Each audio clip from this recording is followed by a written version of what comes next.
दिन था 5 अप्रैल 2011 और स्थान था दिल्ली का रामलीला मैदान और उद्देश्य था भ्रष्टाचार विरोधी कानून बनवाने के लिए आमरण अनशन। और उस अनशन की अवधि थी 12 दिन 288 घंटे और वो अनशन करता थे अन्ना हजारे। बेशक यहाँ भारत में भ्रष्टाचार के खिलाफ अन्ना हजारे द्वारा उठाया गया यह कदम सराहनीय था और उस मूवमेंट और आंदोलन से लोगों में एक खुशी की लहर दौड़ी थी कि इससे देश को भ्रष्टाचार के खिलाफ लड़ने के लिए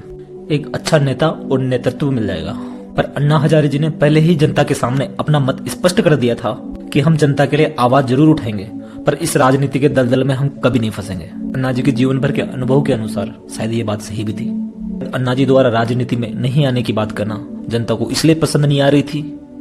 क्योंकि अन्ना जी राजनीति में आने वाली बात को बिल्कुल सिरे से नकार चुके थे और शायद तब जनता को लगा होगा कि अन्ना जी चाहे कितने ही बड़े आंदोलनकारी क्यों न हो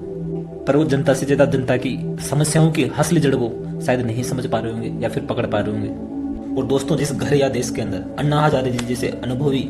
और बड़े इंसान की अगर जनता या घर के अंदर बातें इग्नोर की जाती है तो उस देश या राष्ट्र का पतन होना निश्चित है। और फिर उस परिवार या देश के अंदर बाहरी ताकतें इंटरफेयर करना स्टार्ट कर देती है और उन बाहरी ताकतों को सपोर्ट करने वाला वो इंसान दिखने में हूबहू बिल्कुल अपने जैसा लगता है लेकिन उसका माइंडसेट, उसकी विचारधारा अपने से बिल्कुल अलग होती है। और फिर इस आंदोलन के अंदर एंट्री होती है हाफ शर्ट, पाँव में चप्पल, गले में मोफलर और एक खांसता हुआ इंसान अन्ना हजारे जी के चरणों में जाके गिर गया और उनको अपना गुरु बनाकर उनकी बगल में खड़ा हो गया। और जब अन्ना हजारे जी के बगल में खड़े इस इंसान पर मीडिया की नजर पड़ी तो मीडिया ने इस आदमी से पूछा, भाई साहब आपकी तारीफ। और उस भाई साहब ने अपने दोनों आगे के दांत निकालते हुए एक झूठी सी स्माइल देते हुए बोला, आम आदमी अरविंद केजरीवाल। और जब मीडिया को इंट्रोडक्शन देने के बाद ये आम आदमी अरविंद केजरीवाल अन्ना हजारे जी के बगल में वापस से जाके बैठा तो अन्ना जी ने पूछा, इस आंदोलन के पीछे तुम्हारी क्या मंशा है केजरीवाल।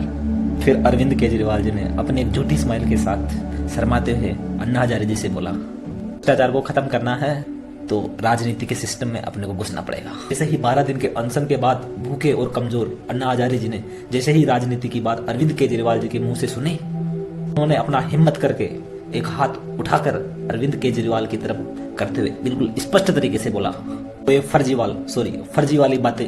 आपकी मेरे पास नहीं चलेगी अरविंद केजरीवाल जी। आप इस मेरे आंदोलन को राजनीति में घसीट के इसको कमजोर मत करो।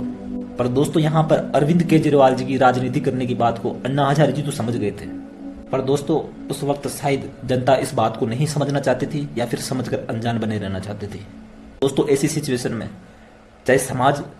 या जनता कोई भी अन्ना हजारे जी जैसे बुजुर्ग और सम्मानित आदमी की अगर कोई बात नहीं मानता तो आपको पता है उसका निश्चित है, हाँ बस वो भ्रष्टाचार नहीं करे तो वो पतन होने से बच सकता है।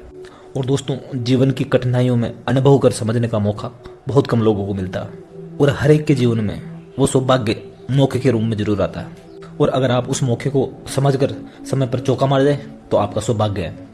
अगर आपके मौके को समय से पहले कोई और दूसरा समझकर उस पर चौका मार गया तो आपका दुर्भाग्य है। उस दिन जनता के मौके को अपने दुर्भाग्य से अपने सौभाग्य में बदलने वाला और चौका मारने की फिराक में जो इंसान था वो था अरविंद केजरीवाल। और दोस्तों, तब अन्ना हजारे जी केजरीवाल की इस चाल को और मौके की तलाश में भटकती इस अनजान और भोली वाली जनता के दुर्भाग्य को उन्होंने समय से पहले ही भांप लिया था। तो जब परिवार और देश के अंदर ऐसे अनुभवी इंसानों की बात को इग्नोर किया जाता है या फिर नजरअंदाज किया जाता है